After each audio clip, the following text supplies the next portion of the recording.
Sounds good. All right. Well, good morning, everyone. Good morning or good afternoon, wherever you are. Um, Jamie, Jordan, Jazz, and I, and the rest of the staff team are here in Southern California, so it's still morning for us.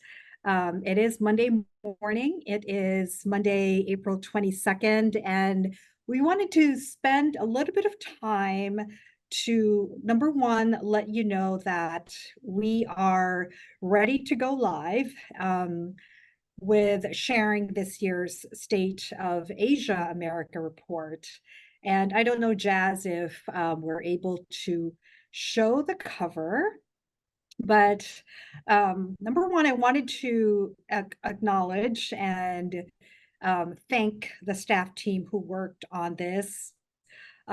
Jordan, who pretty much really, wrote this with Vanessa. They churned data together, and worked with Jazz, Armel, and also Angela in putting together and laying out this beautiful, beautiful, really report, homeownership report that we have, talking about our community, talking about homeownership rates, and anything that has to do with the state of Asian American home in America.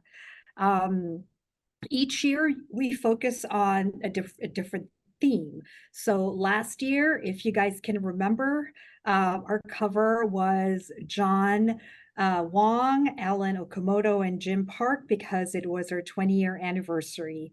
Last year, it was also the first year that we focused on some of the subgroups within our community, right? And the top three subgroups within our community, because one of the things that we have been talking about is the need for data disaggregation.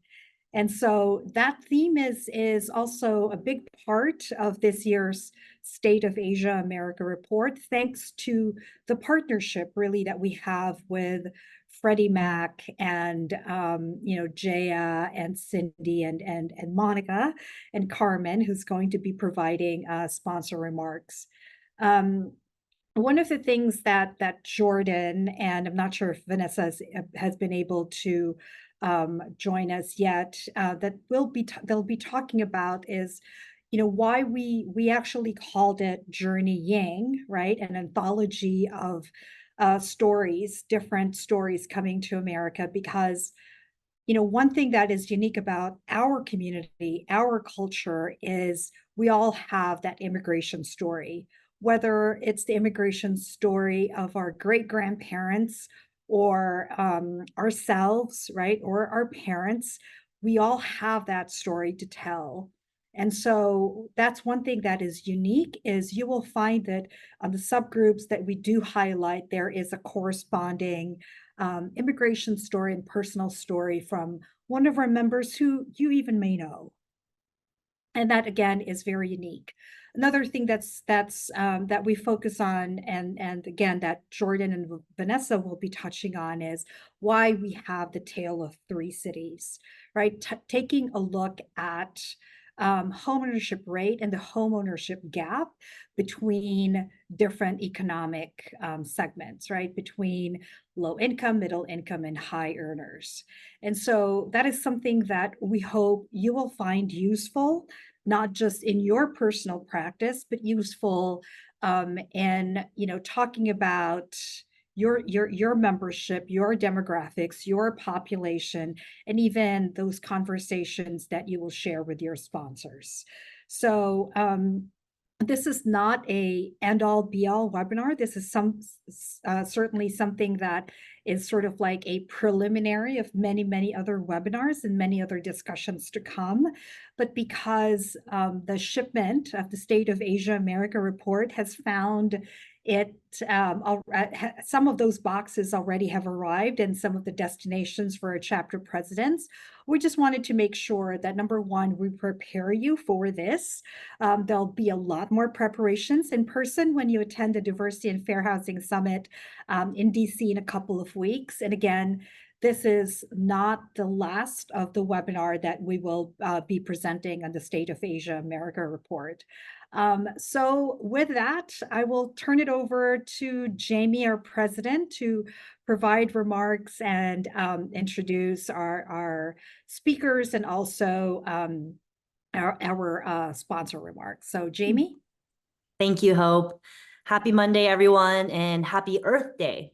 Today, as we celebrate our planet, I'm excited to share our State of Asia and America report. I truly believe it's our best edition yet. I want to say thanks again to Jordan, Vanessa, Jazz, Armel, Angela, and all of our staff for their hard work and dedication. And thank you to Freddie Mac for helping to make this possible. As a first-generation immigrant from China, the stories we explore in this report really resonate deeply with me, as they hopefully will for many of you. The report really delves deeply into the rich mosaic of experiences that define the AA and HPI identity. It really captures a journey of millions of people like us who have pursued the American dream with hope and resilience. And while our narratives share many common threads, they also take many diverse shapes as well. This year's report sheds light on the many significant trends affecting our community. Our homeownership rate has risen from 57% to 63% in the last decade, even as our population continues to rapidly grow. And this is a testament to the resilience of our community and also to ARIA's advocacy work. But many challenges remain. Despite having the highest income and credit scores among all racial groups, AA and HPI still face disproportionately higher denial rates on mortgage applications compared to white counterparts across all price points.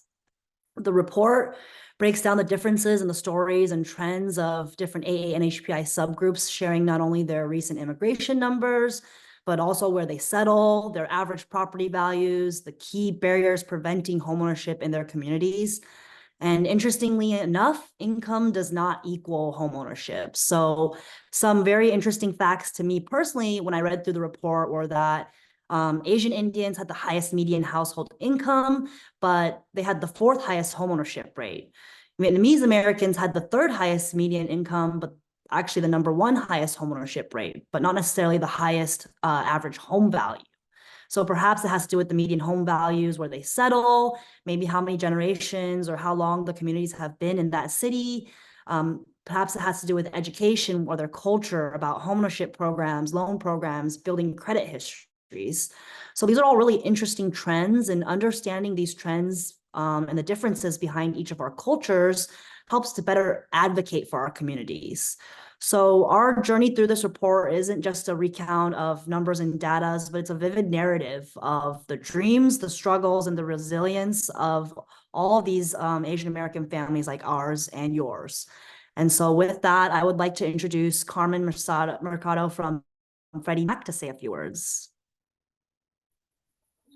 Thank you so much, Jamie, for your leadership, Hope, and the rest of the team. Freddie Mac has been a partner and a called partner, not a sponsor, with ARIA for many years.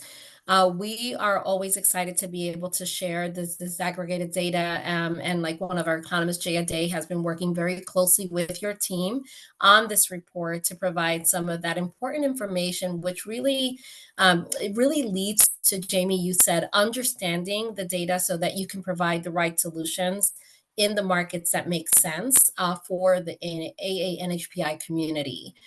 So at Freddie Mac, we're really glad to be able to be a partner here.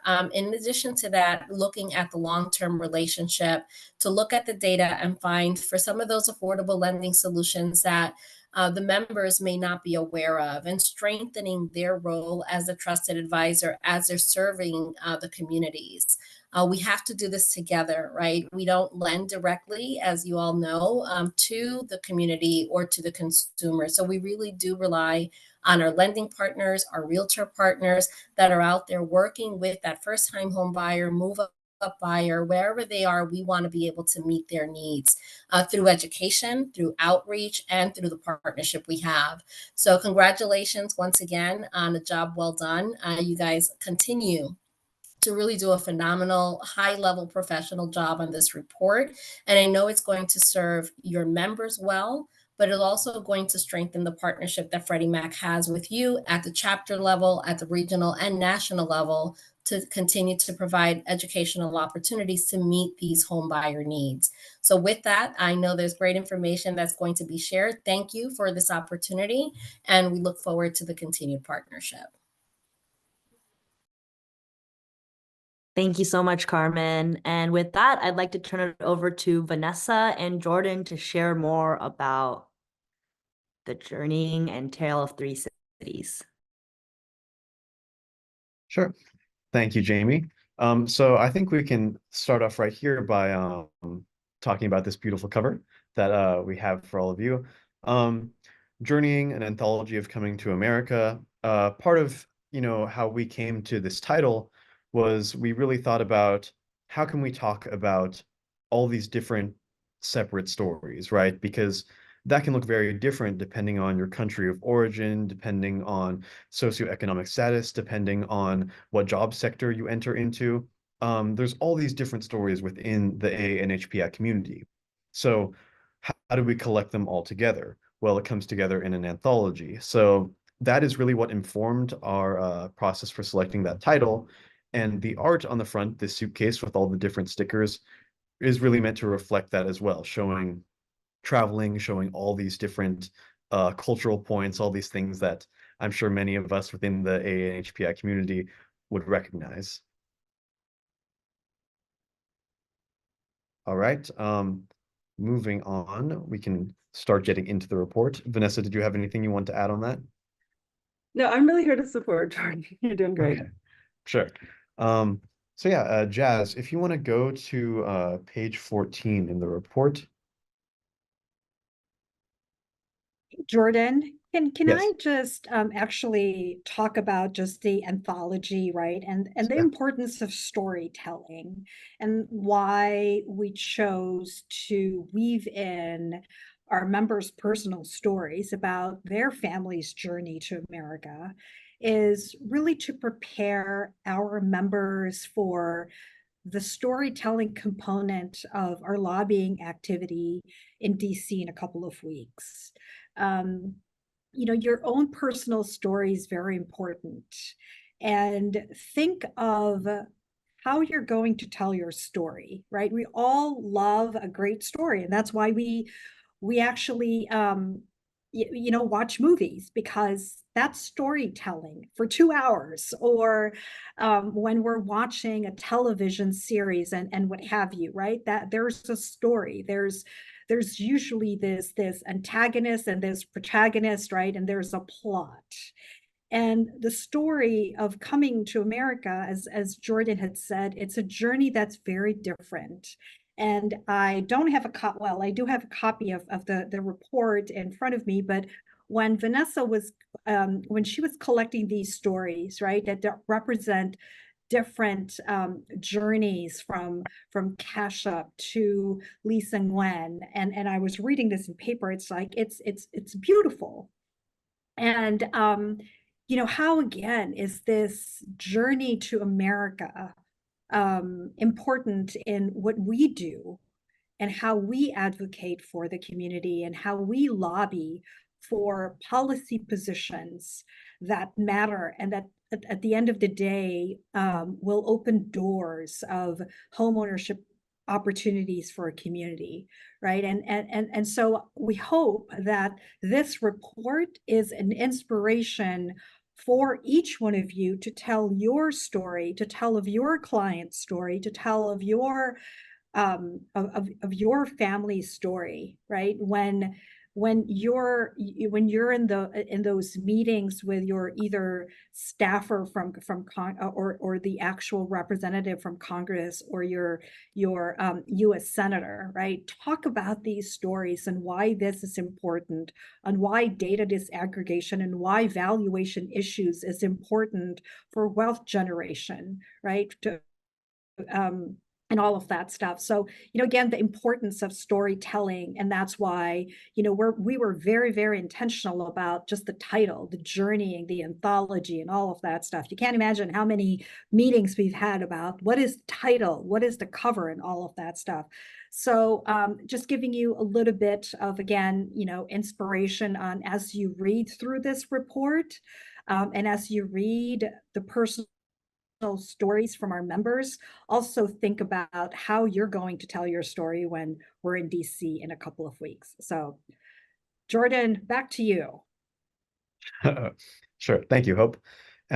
So the reason why I wanted to take a moment to stop on this page is I think if there's any sort of data takeaway, if that from the report that numbers that you might want to burn into your memory, this is a great spread to pay attention to. We have all of the different loan characteristics for the different ethnicities, so non-Hispanic white, Black, AAPI, Hispanic white, etc. And if you were to just glance at that data, you would see, for example, lower average interest rate for AAPIs and low average loan costs. And if you were to just take a look at that data, you might walk away from that thinking, all right, this community doesn't need any assistance. This community doesn't need any outreach, until you look at that broken down by AAPI subgroups. And you'll see that, for example, the average interest rate for Filipinos is 3.6. Average loan costs, you can see for Samoans is $8,000 and $8,072. There's a lot more than meets the eye. And I think at ARIA, especially in this report, we always try to prioritize disaggregated data. This is the big reason why, because you can't draw complete conclusions without knowing the details of the data. Jazz, if you want to go to the next page. Jordan, sorry, just to go of back course, go quickly.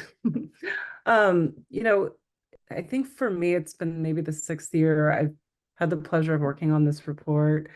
Jazz has been there the whole time. Thanks, Jazz.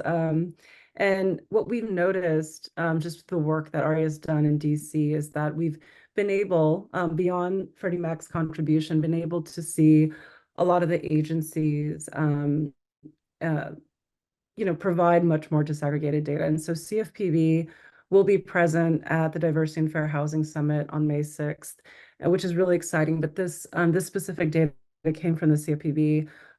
Previously, Dave Waggio has spoken in DC, and he was really, as an Asian American from California, was the person driving a lot of this data, so that we are able to understand from a mortgage perspective what those different interest rates look like. So because of the work ARIA has been doing for years, this is why we've been able to collect and use that data in this report, which is also very exciting.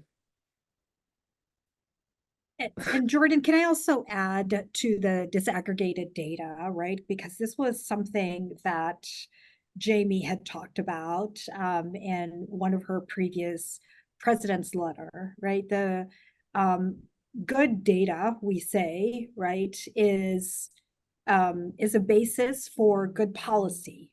If we don't have good data, then we can't really make good policy decisions. And I say this, when I'm presenting the State of Asia America report, and so I think this is probably the nth time that some of you have heard this, is aggregately our numbers are great, right? Seemingly we don't need any help, like Jordan had said. It's like, okay, well, community that has 63% homeownership rate, you're about 10%. Kind of like if you take a look at non-Hispanic whites, right? Our average income is way above the national median income, right? Household income. Take a look at our educational attainment, way above the educational attainment for an average American. So seemingly our numbers from a collective standpoint indicate that we're over-indexing on those key metrics. But it's not until you disaggregate the data that you see the disparity that exists within our community. And I think we say this all the time, is we're not a monolith, right? We're not a singular type of like community. There's disparity that exists between, Jamie had referenced this. You take a look at high ownership rates, highest are Vietnamese Americans, but it's not really correlating to highest median income. So what is the explanation there, right? What is the explanation of and so we need disaggregated data to be able to see where we can provide assistance from a federal level, but also from a partnership level as well. And this is a great case to be made in a lot of those sponsorship and partnership discussions that you're having, is taking a look at disaggregated data. And that's why, this is not arbitrary. This is not information that we said, hey, this is fun to collect. There's actually logic behind this. Is with disaggregated data where you're at, this is going to be helpful in even taking a look at who is my market that I'm serving here. And so, just wanting to underscore what Vanessa and Jordan had said, also what Jamie and Carmen had said about, again, a case for disaggregated data moving forward.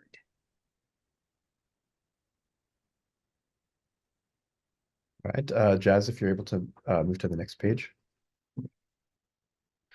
Okay, so getting into the subgroups, again, we tried to provide detailed information on all the different AA and HPI subgroups.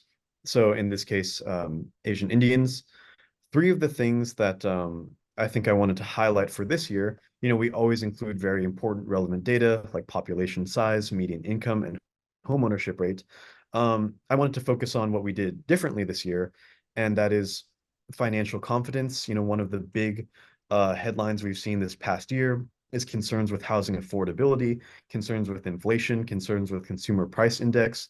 So again, including a data point from API Vote about financial confidence within AAPI subgroups. Similarly, we wanted to highlight educational attainment. This is something that is very important within much of the AA and HPI community, and that's reflected in the data. You can see that across all levels, you see higher rates of bachelor's and post-grad degree attainment within the Asian American community. And the last part that is new this year is home ownership rate by generation. One of the big things we are seeing is greater demand for housing in older generations. We're seeing a lot of concerns with millennials and Gen Z ability to buy. So being able to provide that data point and show the difference in homeownership rate per generation was also very important to us for this year. Hey, Jordan and Vanessa, do you either, can you talk about why we were intentional about even the voting stats? Why we added that as, as part of kind of like the collection of and presentation of information? Vanessa, you want to take this one? I can start. So many of you may be aware that ARIA is a part of a group called NCAPA, which is a National Coalition of Asian Pacific Americans. It's a DC-based coalition that works with many of the largest Asian American organizations throughout the country. And within that group, ARIA is able to voice a perspective on Asian American, Native Hawaiian, Pacific Islander homeownership. Within that group is an organization called API Vote. They work really closely with groups like API Data to collect information on Asian American household information, including voter data. And because we are able to really understand a lot from that data collection, but from the perspective of voting, it's also really helpful to tell the stories of what values these different subgroups have and how they're intertwined with how they select the homes they do and the neighborhoods they do and in the states they do. So that's one specific way of looking at it, but I'm sure Jordan has more to add. Yeah, just with this year being a presidential election year, we are also talking about how the AA and HPI electorate is becoming more and more prevalent. We saw that in the midterms in Georgia, that this really is, the AA and HPI community really is a really big swing vote and can decide very important elections. So when we think about, being left out of the conversations or, invisibility within the AA and HPI community, this is something in which we're going to see more visibility and more focus, which I think is great. We're seeing record numbers of ANHPI representatives' record levels of civic engagement. So yes, we wanted to include voting issues because that is something that is very important. And just lastly to add, for those that are going to DC, these reports will be available to take with you on your Hill visits. And they're really an awareness point. I mean, you have to kind of go to different pages, but really to understand, let your representative know, hey, I live in this district. We actually have a large, Asian American community, but this is who it's made up of. They can really understand from the different subgroups, what exactly their economic power is and what their homeownership rate is, and then they can really have a better understanding of the constituents they serve. So it's a really helpful tool to communicate that to representative as well. And then continuing on to the next spread, this is continuing on Asian Indians. We have, as we always do, top 10 MSAs. Again, this is a very helpful resource for anyone who works with a lot of people within the Asian Indian community, knowing, what are the biggest communities there. We also have a map showing U.S. immigrant population for this community, which I think provides a very intuitive and very useful visual aid. And I think one thing that everyone's very excited about this year is we also have stories featuring our ARIA members, in this case, Kashyap Trivedi from Greater Chicago.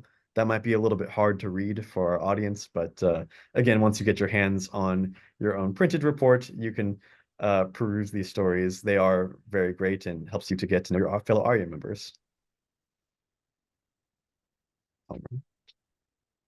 So if Vanessa and Hope, if you guys don't have anything more on this section, we can move to the Tale of Three Cities.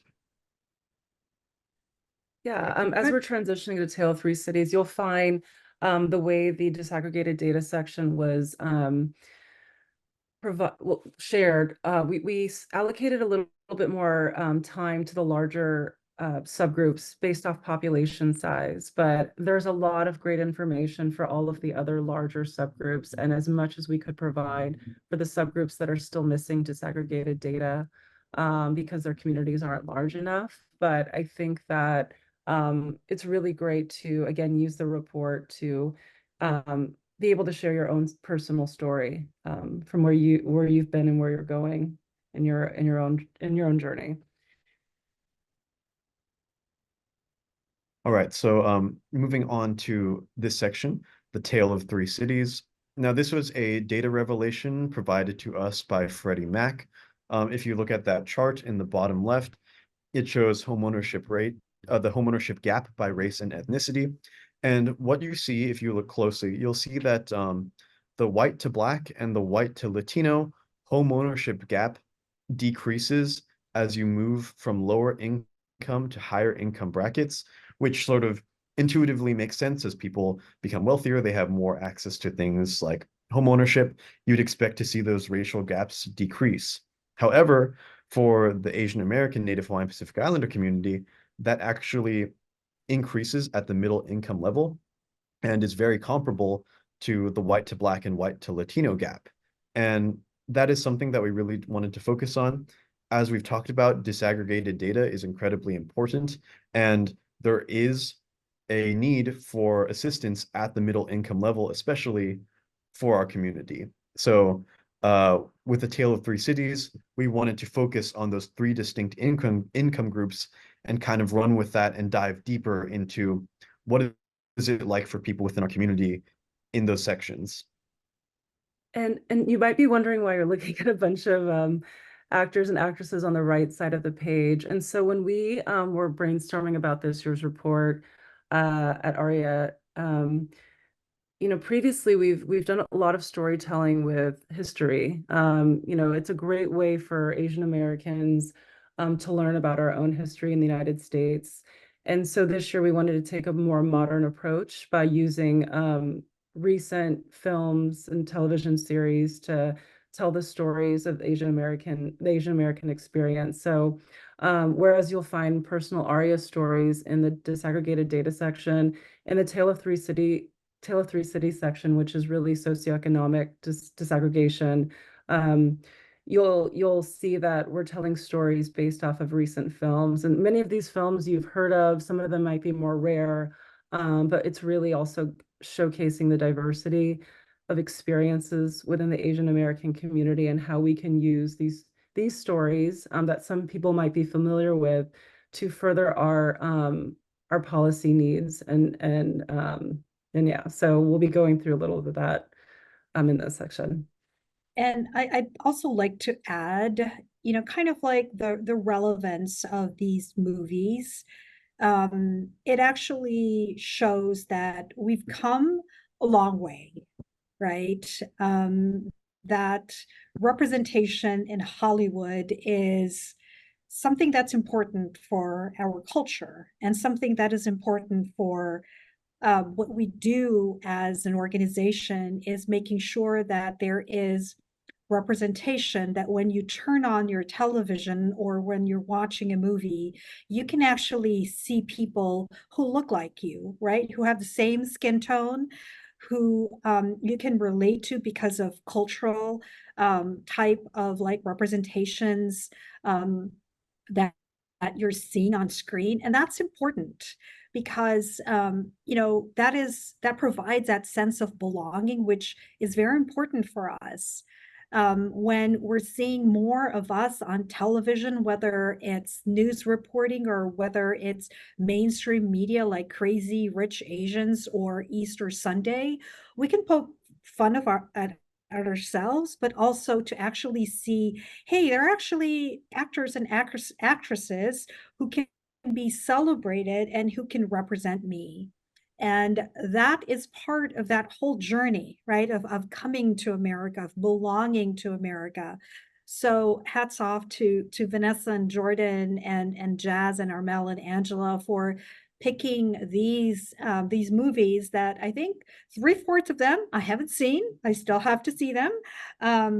But just making sure that we know that part of the reason is obviously the relevance of it, but also why that is important for our community to continue the fight for representation. So Jordan? Yeah. So let's get into this section. We don't need to break everything down in detail, but I think we should show a little bit of detail. So Jazz, if you're able to go to the next page. All right. So starting off with higher income households, it is true that there are Asian Americans do overall over index in terms of household income. And that's not a fact we want to shy away from. And it's a good statistic. So we wanted to analyze, okay, what are some of the drivers of that? One of the big things you see consistently over and over again is high rates of educational attainment. So we have that figure there discussing that, as well as our cultural reference point for that, Crazy Rich Asians, which does talk about some wealthy Asians in academia. Additionally, we wanted to touch on the accumulation of wealth in upper income households. Now, this happened across all upper income households, not just Asian American, but it is still a milestone that many upper income Asian households hit the $1 million mark in wealth over the recent past few years. So that's something we wanted to showcase here. Vanessa, any thoughts on this page?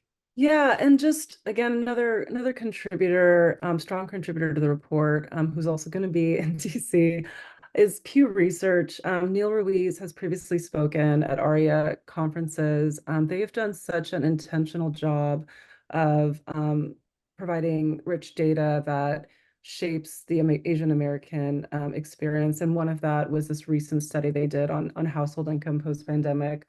And so being able to integrate that data at the same time that Freddie's been giving us really great data has been very helpful to understanding what exactly is going on with our community at the different levels of household income. So there's much more online to explore there. We do include sources for all the data. So if you're very curious about something, feel free to do deeper dives. And we encourage that. So next page, Jess. This next page on higher income households talks about some of the job sectors that people within this bracket tend to work in. Again, Asians do over-index in computer hardware, medical jobs as well. We have that included up there, which is something that drives a lot of this high income overall. And H-1B visas. That is another very important topic. Vanessa, I'll actually let you take that one Oh, because I know you thanks. had strong thoughts on this. This is a strong topic that's been, shared during many national conferences. I thought it was particularly very interesting working on the report in this way. We've never done it before where we were dividing things. And, when it comes to H-1B visas, there is a large percentage of H-1B visas that come from the Asian American community, specifically in the top two populations that we've seen a lot of growth in. And so it was very, great to find that there was an Indian tech movie made in 2015 called For Here to Go that really explores a lot of the challenges of H-1B visas in terms of like, hey, it's wonderful that they're getting these opportunities to come to the States, but there are actually a lot of complicated challenges that are going on behind the scenes that might impact their ability to become homeowners. And so really understanding those stories might help you in working with folks who are coming here on H-1B visas to understand what their specific challenges are when it comes to making those investments. So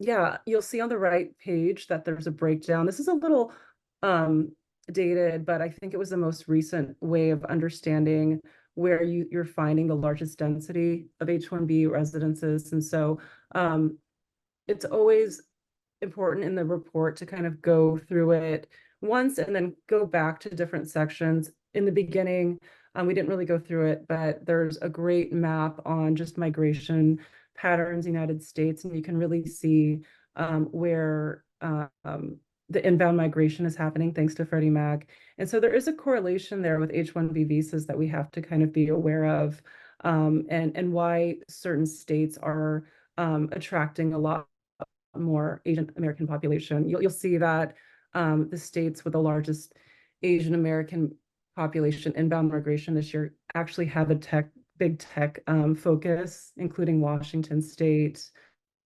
I know Virginia, an area where I live in next to DC, is seeing a lot more tech opportunities. So I think there is a correlation there when you look at H-1B visas and where Asian Americans are deciding to move. That might be helpful to understand. Can I also add something, Vanessa and Yes, Jordan, please. on the visas, right? And so the Asian American population is the fastest, right? We're not the largest, but we're the fastest growing population. If you take a look at our numbers from the last census to 2020, right? Our numbers are increasing. It's not primarily because of birth rates. It's not like, our community is producing a lot of babies, but it's primarily driven by immigration. And that's why this is an important segment, is the employment-based visas, or H-1 visas, is we have a high density, right, within our community. And if you even take a look at the growth of Asian Americans here in this country, it was about 1960s, right? 1960s and 1970s, because it was after the Immigration and Nationality Act of 1952 was signed into law. And so the floodgates of immigration based on employment was opened in countries like the Philippines, right? Countries like Thailand and China and India.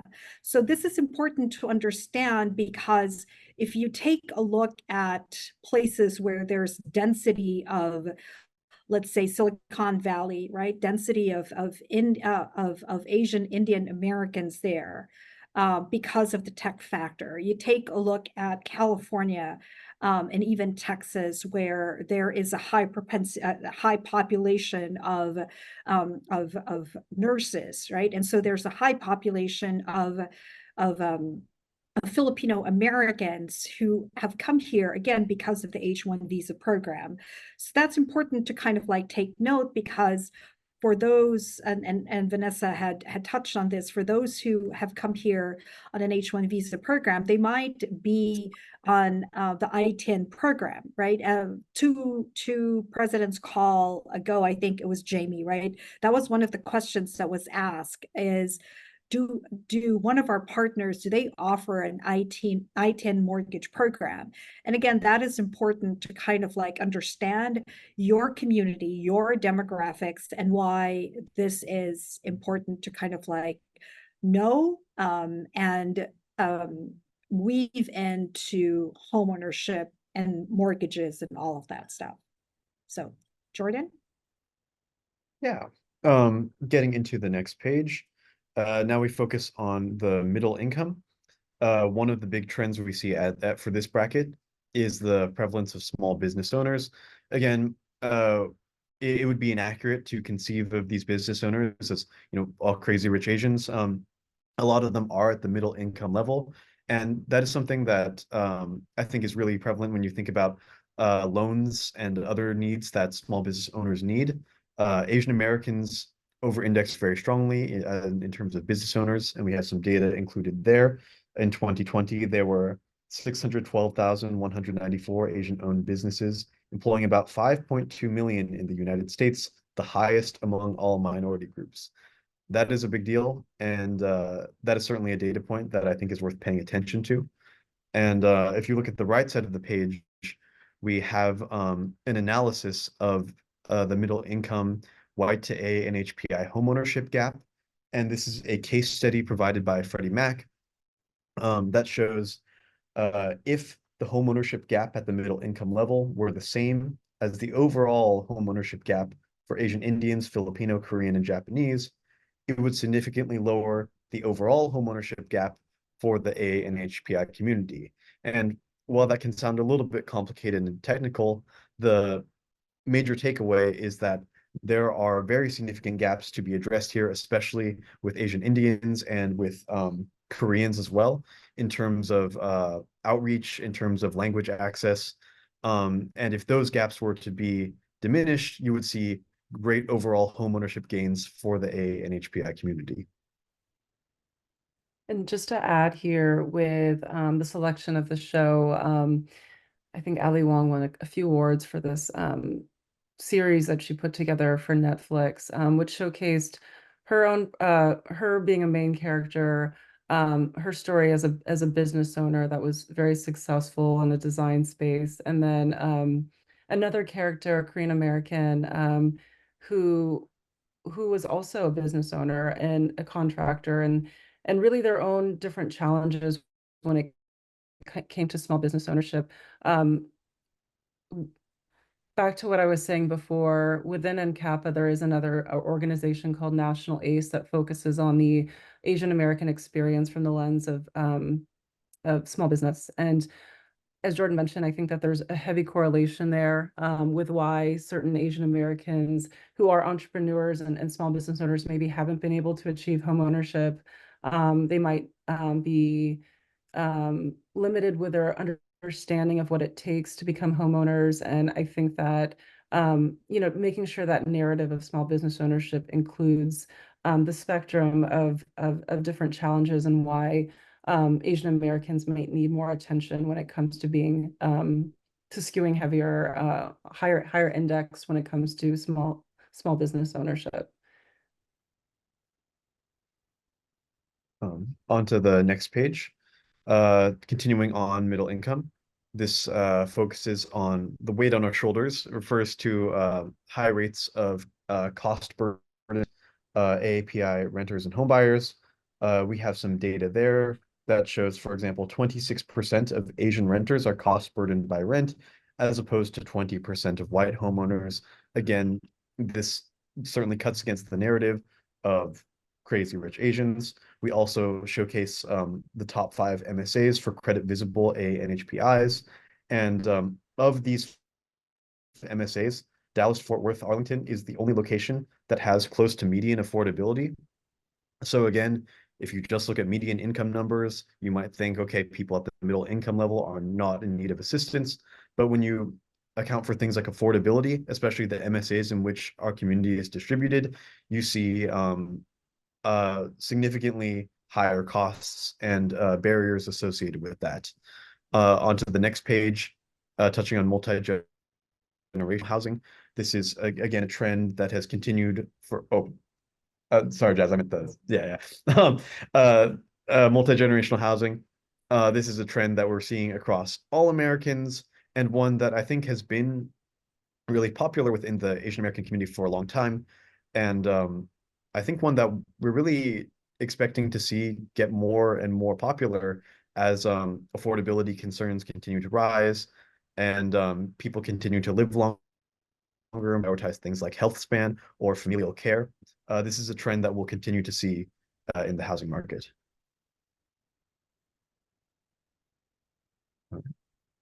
And I guess we're good to on to the next spread, Jess. All right. Finally, moving on to lower income. One of the big barriers that Pew has identified in their research is limited English proficiency. It says there roughly half of recently arrived Asian immigrants in the US speak English proficiently. So what that means is that roughly half don't. And when we think of things like language access, in-language translated documents, there is a significant need for that at the lower income level. And that can make a really big difference in terms of greater accessibility into homeownership for these people. We also have certain highlight stats, like for example, you see in the top right, 54%. Pull that up. At 54%, a significant share of severely cost-burdened households are limited English proficient. Limited English proficient compared to 9% of white households that are severely cost-burdened. So again, we highlight that particular stat. Also, great schisms on the bottom right. That refers to, just as we touched on in the higher income, how wealth has been accumulated in the upper income bracket. We are not seeing that same accumulation of wealth at the lower income bracket, and that is across all racial groups. But again, when you see the conversation and Asian Americans are being left out, it's very important to look at data like this that shows, okay, no, lower income Asian Americans are also not accumulating wealth at nearly the same rate as other groups, and that can create severe and intergenerational homeownership barriers. Last page on lower income. And closing out our Tale of Three Cities section, this is our last spread on lower income. As you might remember from the upper income section, we focused on the job sectors that upper income Asian Americans tend to be distributed in. In this case, we're focusing on the lower income, and you see lots of representation in the personal care and service sector. Again, things like restaurants. Pew Research found that 12% of restaurants serve Asian food. A big part of that is Chinese restaurants and Thai restaurants, which I think makes sense because that food is delicious. And as well as manicurists and pedicurists, Asians were very overrepresented in those sectors as well. And then we touch on the right-hand page, alternative credit. This is something, again, Aria has been a long time advocate for, creating new ways for low-income households to build credit, whether that be on-time rental reports or other lines of credit as well, helping these people to secure better rates on their loans. And yeah, that's what I have for that section. Anything to add, Hope or Vanessa? Thorough job. Yeah, no, pretty thorough job there. And going back to different income brackets, right, that we did differently this time around, because it's important to actually parse out and bifurcate that data. Because again, when we look at our numbers from an aggregate standpoint, we're doing well. And so when you take a look at these data points based on subgroups, based on income, it has a very different story. So it's sort of like peeling an onion. The more that you get into the core, the more the more teary-eyed you get, right? And that's sort of like the data that we're uncovering is the more that we actually uncover and peel, the more that we're trying to, the more that we're understanding about how we can effectively, right, effectively serve the community that we're in. So I know we've got 10 minutes, and probably there are questions either from the chat or from the Q&A, but wanted to thank you, Jamie, for leading us. I think our staff draws their inspiration from you as our fearless leader, taking us into 2024 and then into 2025. But grateful for Vanessa and Jazz and Jordan, Armel and Angela, and really for the entire staff team, that includes Gerald and Wellington and Raymond and Gian, even our intern, who collectively works together to put this and for you guys to receive these reports, and Elsa too. Can't forget about Elsa, since she's the one who actually thought about, let's develop a QR code, right? Then we don't have to put together and carry out all of these copies with us. And so if it weren't really for them, we wouldn't have this report. And thank you to again our executive team, to John and to Alan and to Jim and to Han, to Justin. I know I'm going to forget somebody, so I'm just going to say to our entire leadership, thank you very much, because if it really weren't for you guys and your support and our partnership, we would not have been able to accomplish this. So we'll take questions if there are from the Q&A or from the chat. There were a few earlier. Yeah, I think I saw a question from Queen Victoria. Yes. She was asking, Queen Vicky was asking, why aren't we including disaggregated data on this year's plan, 3-point plan? Yeah, that's a good question. It's certainly still a priority of ours, and I think that is reflected in the report. Each year we do have to. There are more than 3 issues every year in terms of policy. So we do have to choose 3 that we think stand out, or that there are bills associated to support. And usually that is what sort of informs that decision. So for this year's 3-point plan, there were either associated bills or trends or headlines that we felt gave these 3 points prominence. But again, disaggregated data will always be an ARIA priority, and we will always be happy to discuss with our lawmakers and partners about the importance of that. Yeah, the other reason for that is a couple of years ago, the president, the administration had issued an executive order to ask both. Well, actually, the executive order was really to the OMB, which sets the standard for race and ethnicity reporting, right? So the Office of the Management and Budget is the office that tells all of the agencies, okay, here's how you're going to report on ethnicity and race and all of that stuff. And so we take our clue, the federal agencies take their clue from OMB. So there was an executive order a few years ago that the Biden administration, this administration, had said, it's about time that we take a look at SPD 15, which is then, again, taking a look at race and ethnicity reporting. And so we, along with our NCAPA affiliates and members, have weighed in on data disaggregation. And so there is already work. In fact, OMB had issued its final ruling on SPD 15 not too long ago. And I know we're hoping to hear from OMB or from WNYAPI in a couple of weeks to talk about this and how this will impact more particularly and importantly the next census collection, right? So even if the census collection is not until 2030, we want to make sure that the infrastructure and the platform is laid out for that. And that is important to make sure that our community is counted and counted accurately. So that's why. Any other questions that we're seeing from the chat or the Q&A?